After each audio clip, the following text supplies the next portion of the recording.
Flowers are such an enticing watercolour subject, but they can be tough to capture confidently unless you know about this shape trick that I think makes it much easier. Let's paint a sweet little pot of lavender together and I'll show you what I mean. In my experience, it's really easy to get stuck in the drawing stage of a watercolour flower painting. What works for me is to draw much less than you were probably expecting to. You don't need a perfect pencil outline. You just need to be able to identify the main shapes. So I've got a rough sketch of the outline of the pot and a few marks to remind myself of the overall size and shape of the whole lavender plant. That's it. I find that if you start drawing more than that, you end up with more of a colouring page sort of feel, so that the painting feels less like painting and more like colouring. And also, unless you're really good at drawing already, this is often the place where we can start judging ourselves and questioning everything. Well, that's how it tends to go for me anyway. But the shape method really helps because now we can dive in with our brushes and start putting in the important shapes. Let's grab a brush and some juicy purple paint and start capturing the simple shapes of the lavender flowers. What I see is a collection of little circular shapes forming a small column at the base of each lavender flower. We're not botanists, but there's often a temptation to start trying to think like one so that we can sensibly construct the flowers to make them look realistic. That's a really hard way to go about it in my mind. The point of the shape trick is that it helps me to stop trying to break a subject into its logical parts and simply paint the shapes that I see. By the way, that's actually the secret to drawing or painting anything, to paint what you actually see, not what you think you see. That's also why I went straight in and started painting the flowers without painting their sort of stems or stalks first, because I think that also is a way of trying to fall into this trap of trying to perfectly construct the plant. This way, I'm painting it the way I see it, because when I look at my sweet little lavender pot, which really probably wants me to plant it into the garden bed, but right now I'm busy painting it, what I see when I look at it is all those little heads of flowers. So I just want to start with those shapes. Those are the shapes that kind of pop out at me when I look at this little plant. So they're the important shapes I want to put in first. I've started with a lighter colour purple, but they are very dark when I look at them. So I will come back and deepen up the colour here. But for now, all I want to do is get across this idea of there being lots of these little flower heads, which to me just look like little columns of circly blobs. And I've got them in as random a fashion as I can, because that's the way they appear on the plant. What I don't want to do is put them in neat little rows. And I'm also paying attention to their angles. You know, some of them are leaning a little bit further right or left. You know, they're not all perfectly straight up and down. So I want to try and get a bit of that in. And I'm going back in now with a darker colour purple, a different colour purple, because I'm lucky enough to have lots of different purples. If you don't, it's no problem. You know, just choose a dark blue or something like that to help slightly alter the initial colour you put down. Right, I think I've got in enough of the dark shape that I see at the base of each lavender flower. But what I'm also noticing is that one or two of them actually has little petals at the top. So let's see if we can add those in. To me, this is another aspect of the shape trick, because I'm still looking at the shape that the little petals make, but what I'm really trying to do is make sure that the brush can make as much of that shape for me as possible. If I was going to try and do it the other way around, of drawing the petal, it would be much harder to get it to look loose and expressive and natural and more, and to resemble the way I'm seeing these lavender petals in real life. But when I let the brush do the work, I think it's so much easier to capture that effect. I'm just using clear water and the tip of my brush to create upward strokes that to me suggest the movement and direction of those stalks of lavender that come out from the pot. I'm not losing my mind. This is one of my favorite ways to paint because I love the little surprises that happen when the pigment meets the damp areas of the paper. And I'm actually still using the shape method because what I'm doing is I'm really trying to treat all of the greenery, all the leaves and stalks as one single shape. Yes, I'm painting in these sort of individual strokes of, at the moment I'm using a color, a yellowy green color. Those are individual strokes, but what I'm really thinking about in my head is that whole green shape with all of its irregularities in there. You know, it's not one just solid mass, but really it is one big shape of all the leaves together in one go. And I'm making sure I've got the energy of those, the way those stems and stalks grow, coming through my brush strokes.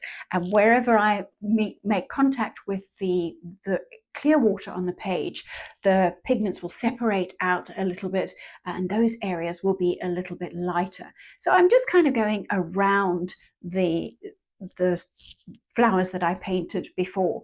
And I think this is a much easier way to do it than to have drawn in stalks and then tried to put the lavender flowers on the top of each stalk. Now that I've got the nice light yellow color in there, it's time to move on to the green. I've got a lovely color called Cascade Green that I can't resist here. It's quite a bluish green, and I'm doing the same sort of strokes in and around the yellows that I have already put in there.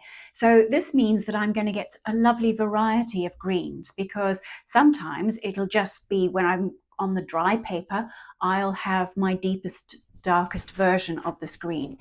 Sometimes when it touches the damp yellow, I'm going to get a much lighter version of the green. But it means that the watercolor is going to do so much of the work for me of putting in a lot of variety and interest in this green section. So using the shape method and kind of treating it as one big shape, admittedly with lots of different little brush strokes within it, is a way of letting me convey the character of that messy jumble of leaves and stalks without having to try and draw or paint every single one of them. This is much more fun.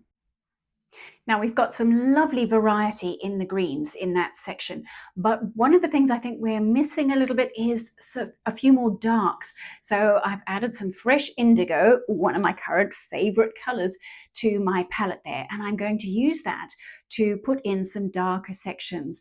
The places that look darkest when I look at my little pot are the parts of the plant that are closest to the soil. You know, that's where there is the least light down there. So if I can get some nice rich dark color in there, and I've chosen indigo, but honestly it doesn't really matter. You could stick with one of your purples, anything that's going to be nice and dark down there. And again, I'm dropping it in while my green area is still damp, so it should soften out. It's going to blend up into those colors and make a nice natural transition.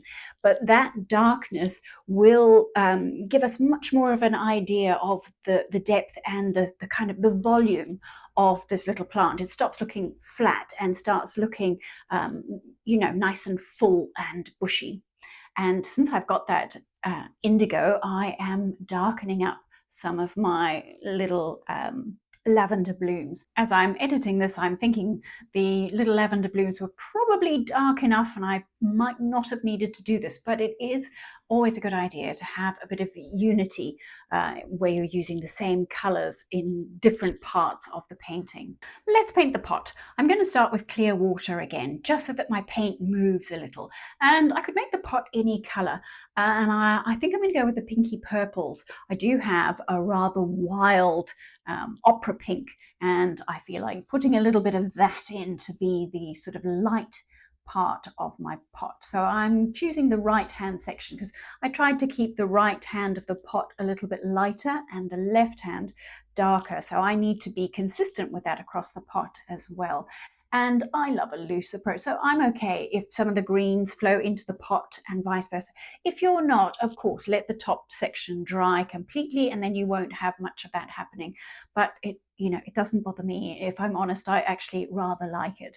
So now I'm going to use the purples that I used in the lavender flowers themselves to put in the color on the pot.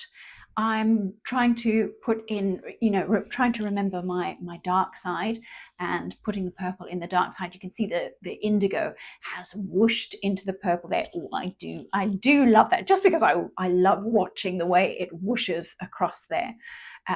But I think I want it to be a little bit more purpley. So I'm going back, and while the wash is wet, you can keep on charging it, is the word they usually use, which is just describing adding a little bit more pigment to your already damp wash. That's perfectly fine. It's much better to be putting more pigment in. Now, what you don't really want to do is to put too much more water in at this stage and create big puddles, but dropping in extra pigment is perfectly okay. Well, of course it's okay. It's just a fun painting, not open heart surgery. You can do whatever you want. And right now, what I want to do is give my pot somewhere to stand. I can't resist that opera pink, so I think I'm going to put a little bit of that in at the base. And the pot is still wet, so the color from the pot is going to seep out. I'm kind of want that to happen because it can be my shadow, sort of the reflection of the pot on the surface. But I want to put a bit more of a shadow because it gives you a bit more of a sense of sunshine and light. So I'm using my indigo color to deepen up the shadow in the table and add a little bit more detail to the pot. Oh, now I'm loving the opera pink, so I couldn't resist putting little dots and dabs of it into my flowers. If you love painting little flower pots like this, come on over to the Happy Painters Hub. It's my painting membership, and flower pots like this were a member request, and that's what we're going to be painting next month. And if you're loving painting flowers, the video I did last week was about an abstract field of flowers you could paint in your sketchbook, complete with some cute little buzzy bees. I reckon that might be the one you might want to watch next. It looks like this.